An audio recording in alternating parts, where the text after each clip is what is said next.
दिनै जोङो सासे लिरगिरिनि बाथ्रा सावरायगोन। बिथांनि मुङानो जादों जे.के. राउलिं। बिथाङा गुबैयै इंलेन्डआव जोनोम जानाय लिरगिरि, सासे आइजो मानसि। बिथाङा थांनाय 1965 मायथाइयाव इंलेन्डआव जोनोम जादोंमोन। आथिखालाव बिथांनि बैसोआ 55 बोसोर जाबाय। बिथाङा सासे गेदेमा सल'मागिरि, सासे फिल्म स्क्रिप्ट राइटार, फिल्म दिहुनगिरि आरो गेदेमा फिलन्थ्रपिस्ट। बिथाङा गुबैयै हैरी पटार सल'मानि थाखाय खोब मुंदांखा। बे हैरी पटार सल'मा बिजाबा बिथांखौ सासे गेदेमा लिरगिरि, गेदेमा थुनलाइगिरि होननानै दिनै मुलुगाव सिनायथि होदों। नाथाय गुदियाव जोङो बिथांनि सोमोन्दै फरायनो थाङोब्ला मोनो नैबे हैरी पटार सल'मा बिजाबा गासै खेब 12 बार रेजेक्ट खालामजादोंमोन। बिथाङा गुबुन गुबुन पाब्लिशारफोरनो साफायनो थाखाय बेखौ होदोंमोन, नाथाय बिथाङा गले गले बियो रेजेक्ट खालामजाबाय थादोंमोन आरो रेजेक्ट खालामजायै खेब 12 बार जादोंमोन। नाथाय बिथाङा गावनि लिरनायनि सायाव फोथायनाय दंमोन, बियो मोजां जागोन, अनसायनाय मोनगोन, बेखौ बिथाङा फोथायनाय दंमोन आरो बेबायदिनो बिथाङा उनथाराव साफायनानै अनसायनायखौ मोननो हादोंमोन। दिनै बे हैरी पटार सल'मा बिजाबा मुलुगावनो गांसे बेस्ट सेलिं बिजाब होननानै गनाय जादों। दासिम बे हैरी पटार बिजाबा मोन 7था खोन्दोआव साफायजाबाय आरो बे मोन 7 खोन्दोफोरनि मादाव दासिम 500 मिलियन कपि फानजाबाय आरो बियो बयनिख्रुइबो साबसिन हामसिन बिजाब, बयनिख्रुइबो साबसिन फानजानाय बिजाब होननानै दिनै इंराजि थुनलाइनि जारिमिनाव दिनै लिरजानायखौ, सावरायजानायखौ जोङो नुनो मोनो। जे.के. राउलिंआ सासे गेदेमा लिरगिरि। बिथाङा हैरी पटारनि अनगायैबो गोबां बिजाब लिरबाय।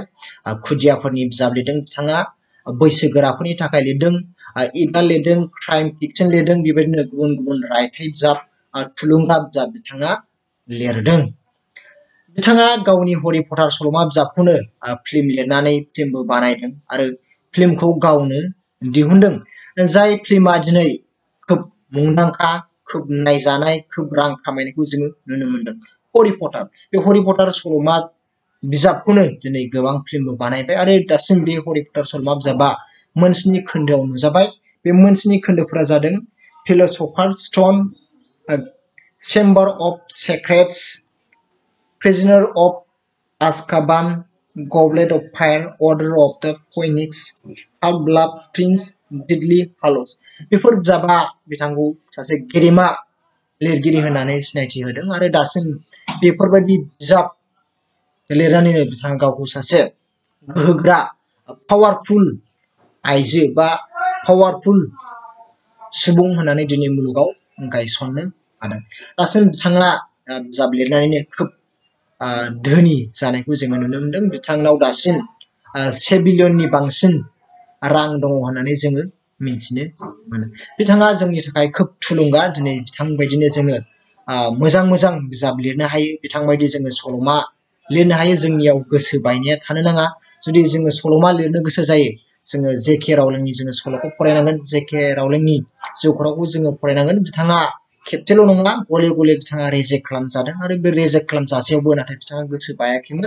बिथाङा गोसो होदोंमोन, गोसो हमथादोंमोन आरो बेबायदिनो बिथाङा गावनि सायाव फोथायनाय लानानै उनथाराव बिजाबखौ साफायदोंमोन आरो साफायनानै दिनै मुलुगाव बेस्ट सेलिं बिजाब जानो हानायखौ जोङो नुनो मोनो आरो बिथाङा सासे गेदेमा लिरगिरि होननानै दिनै मुलुगाव गावखौ इस्टाब्लिश बा गायसननो हानायखौ जोङो नुनो मोनो। बिथांनि बिजाबफोरा नाथाय फिसा फिसा नङा, बिथांनि बिजाबा खोब गिदिर गिदिर। बे हैरी पटार बिजाबा गोबां गोबां बिलाइनि बिजाब, गोबां लिरथायनि बिजाब। जोङो बेखौ फरायनांगोन आरो बिनिफ्राय जोंहा गोबां सोलोंनांगौबो दङ। जोङो जे.के. राउलिं बिथांनिफ्राय जोङो खोब सोलोंनांगौ दङ। बिथांनि माखासे बिबुंथि, बिथांनि फिल'सफि, बिथांनि सान्थौ, बिथांनि मावनाय, बिथांनि फोरोंनाय, जोङो बेखौ गोसो होनांगोन आरो गोसोआव लानानै जोङो जिउआव दावगानो हायो बा जिउआव जोङो गावखौ सासे गेदेमा सुबुं हिसाबै जोङो गायसननो हायो आरो जोङो हारि, हादोर, समाज, मुलुगनि थाखाय जोङो मोजां खामानि मावनो हागोन होननानै जोङो फोथायनो हायो।